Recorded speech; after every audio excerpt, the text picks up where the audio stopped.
मोदी जी का U turn. जी हाँ, पहले कहा मैं इंसान नहीं, मैं अवतारी हूँ। अब कहा मैं इंसान हूँ, मुझसे गलती होती हैं।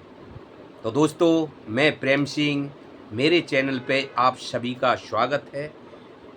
अगर फर्स्ट टाइम है तो चैनल को सब्सक्राइब कर लें और लास्ट तक बने रहें। इसी चीज़ पे बात करेंगे, जैसे राहुल गांधी के भाषणों में आपने सबने सुना होगा कि मोदी जी ने क्या कहा, और ये भी सब सुना होगा मोदी जी ने पापा की परी, जो और किसी को नहीं, पापा की परी को क्या कहा था। इसी विषय में बात करेंगे। तो जैसे अभी कोई 7 महीना पहले की बात है, तो एक पापा की परी हैं, जिनको पापा की करी, जो पापा ही के गुणगान गाती हैं, बड़े साहब के बड़े पापा, वो उन्हीं के गुणगान में रहती हैं, यानी चापलूसी करने में रहती हैं कि कैसे भी इनको लुभाया जाए, चाहे वो झूठी तारीफ क्यों ना करनी पड़े। तो वो पापा की परी ये पूछ रही हैं मोदी साहब से एक इंटरव्यू में कि सर आप क्या खाते हैं, कैसे इतना काम करते हैं, इतना कम सोते हैं और इतना काम करते हैं। तो हमारे बड़े साहब कह रहे हैं कि पता नहीं, माँ को गुजरने के बाद कुछ माँ का भी जिक्र आया था उसमें, और कहा पहले मैं ये सोचता था मेरे को ये 2 लोग यहाँ से नोच के खा जाएंगे, लेकिन ऊपर वाले ने मुझे किसी मकसद से कोई मिशन पूरा करने के लिए भेजा हुआ है, और काफ़ी कुछ कहा था कि मैं नॉन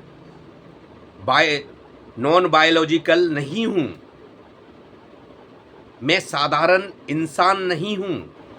ये पापा की परी को इंटरव्यू देते हुए ये कि नॉन बायोलॉजिकल नहीं हूँ, तो इसमें सारे शब्द ये आ जाते हैं कि मैं साधारण इंसान नहीं हूँ, तो इसका मतलब आप अवतारी हो गए ना। तो इसको लेके राहुल गांधी ने, आपने देखा होगा सदन में भी कई बार ये मुद्दे उठाए थे कि मोदी जी बायोलॉजिकल नहीं है, वे अवतारी हैं, वो मिशन पूरा करने आए हैं, लेकिन कोरोना को नहीं रोक पाए। जी इतने बड़े फ्लाइट हादसा हो जाते हैं, इनको नहीं रोक पाते। ट्रेन हादसा होते हैं, इनको नहीं रोक पाते। ये राहुल गांधी ने नहीं कहा, ये मेरे शब्द हैं सिर्फ। और वो शब्द किस लिए कि जब आप अवतारी हो तो आपको तो ये घटना का पता लग जाना चाहिए ना। मैं ये शब्द इसलिए कह रहा हूँ कि इतने बड़े बड़े हादसा हो गए, पहलगाम हो गया, आपने एक जो ऑपरेशन सिंदूर चलाया, उसका बदला लेने के लिए आपने अपने फाइटर जेट कितने का नुकसान करा दिया, और फिर आदमी और भी उसमें ऑपरेशन सिंदूर में मारे गए हमारे हिंदुस्तानी, और वो आज तक नहीं पकड़े गए जिनने के पहलगाम में हमारे लोगों की जान ली थी। ये कहानी पुरानी हो गई, लेकिन चीज़ तो आ रही है ना। ये चीज़ आ रही है सब उसी पे कि आप जब अवतारी हो, आप नॉन बायोलॉजिकल नहीं हो, तो फिर सवाल तो उठता है।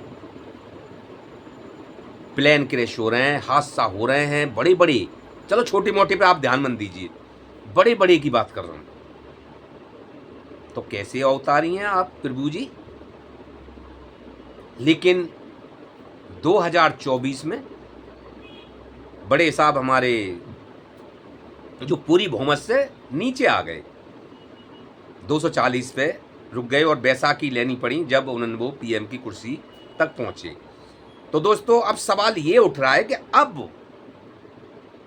अब मोदी जी क्या कह रहे हैं। सोचने वाली बात है ये। जब उनके पहले तो उनकी जो पापा की परी हैं, गोदी मीडिया चैनलों पे और भाजपाई मोदी जी को सब इतना बड़ा चढ़ा के बता रहे थे कि मोदी जी ऐसे हैं, मोदी जी वैसे हैं, मोदी जी एक मिशन पे हैं, मोदी जी अवतारी हैं। लेकिन अब वही भाजपा मोदी जी का गुण गाना बंद करते जा रही है धीरे धीरे। क्यों?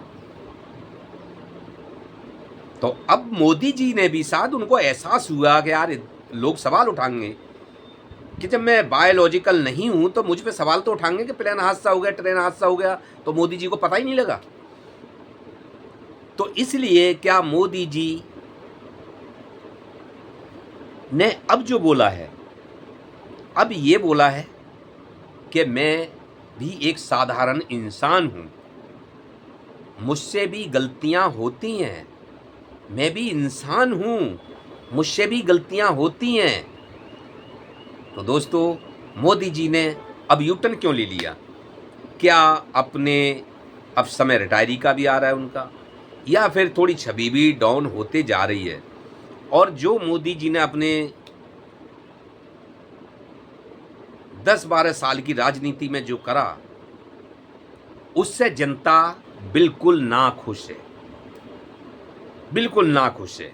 क्योंकि मोदी जी ने वो कर दिखाया है, देश की जनता के सर पर वो मर दिया है कि सारे टैक्स, जीएसटी और जो क्या क्या चीज़ के ब्रेड, दूध, दही से लेके सारा कुछ जनता के सर पे छोड़ के जाने वाले हैं।